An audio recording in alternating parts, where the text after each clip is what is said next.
And I think we both find it a little odd why people, whomever they are, and for whatever reason, are saying, I can't believe that the Patriots will go down this road of drafting for an unproven, tempestuous, locker room, potentially killing commodity like Josh Gordon.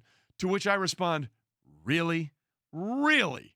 So let's take a step back here and evaluate the cost and the potential benefit. Thank you. A little cost-benefit analysis here for those econ majors listening this morning on the radio or watching ESPN. None of them listen to this show. Let's be clear.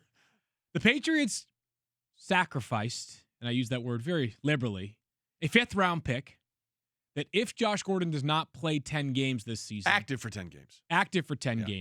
Games. Returns them a seventh-round pick. So What we're talking about is somewhere between 50 and 60 draft slots.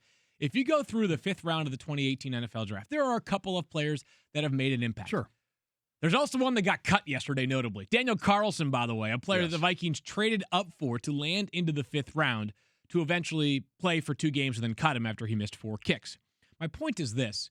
If you were going to keep that pick for the Patriots, you're getting a player that maybe makes your roster. He might, if you cut a fifth-round pick at the end of training camp, as Mike Zimmer said yesterday, no water off a duck's back, right? It happens.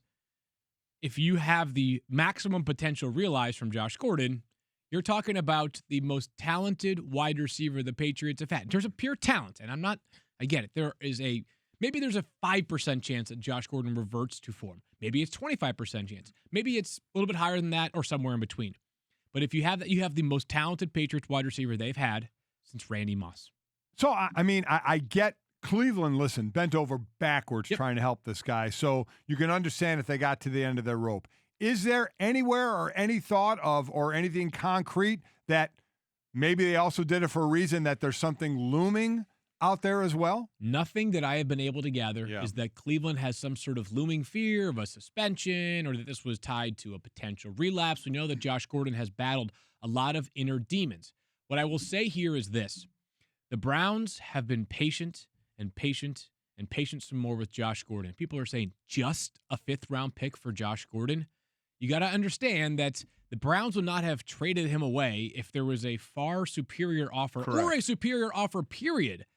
You know, remember, the intention was to trade him to the NFC to avoid trading him to a team that you might see at some point down the line, potentially in the playoffs, which we know there's a joke to be made there about the 0-1-1 Browns. How dare the Patriots get in the way of the Browns playoff run? Right, but my thing is this, is like, I get it, people are disappointed, just a fifth-round pick. It was the best offer they were going to receive, and those who are saying, why cut bait now? You know, at some point you have to be able to talk about culture and then point to tangible results within the culture.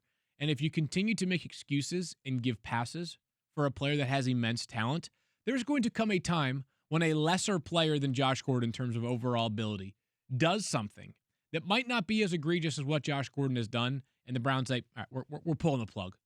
But how can you make that statement if you're also not willing to make the statement that Josh Gordon, needs to be moved on from because of all the things that he has done wrong in his Cleveland career? So at some point, you just have to cut bait, move on, and work on drafting and developing. And they've done a pretty decent job, it seems like, of infusing this roster with some young talent.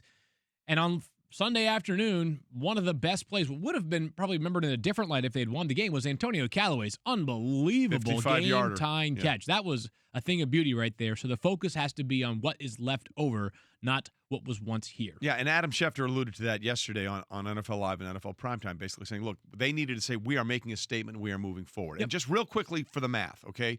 They gave up this fifth-round pick. Here's what the Patriots have in terms of draft picks in 2019. They have a first-rounder. Yep. They have 2 second-rounders. They have 3 third-rounders. They have a fourth-rounder. They have a sixth-rounder and potentially 3 seventh-rounders. So a fifth-round pick from that pile of draft picks is really no risk for a very potential sky-high reward. That's the way you got to look at this.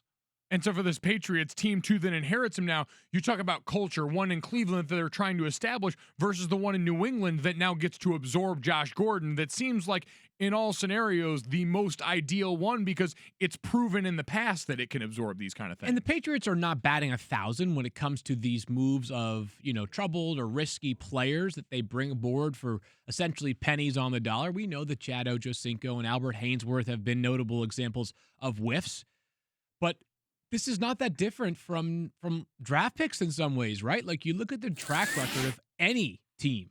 There are going to be a lot of whiffs and there are going to be some hits along the way. I mean, the Seahawks are revered for their mid to late round draft pick selections. But like they've also just completely missed the boat on a bunch of first round picks. Like the idea in the NFL is essentially this: give yourself a bunch of throws at the dartboard and you're bound to land on a couple of bullseyes, right?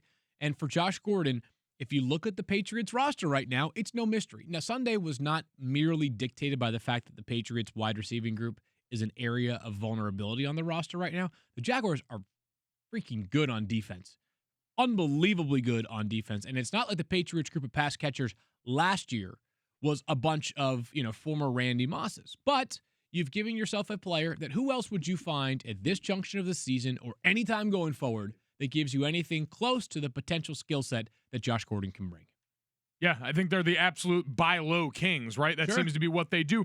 Because, again, when you have Tom Brady to make you right in most instances and you can fall back on a receiving core that still gets you to the Super Bowl in most years, even without it, it becomes a lot easier to try and take these quote-unquote risks. Like, Chad Ochocinco clearly didn't work out. And Teddy Bruschi famously got on him once in an NFL Live episode. He says, I was watching the offense of the Patriots. It's like a video game. And Teddy's like, yeah, you need to be part of that video game. Get in your playbook and study it. It didn't work out. That year, they still made it to the Super Bowl. Right. And the Albert Hainsworth thing, it cost them.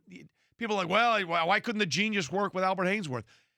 That's not the point. The point is, they took a risk that potentially could have worked out, and it cost them next to nothing. And it's never going to crater the locker room because the locker room in New England knows this.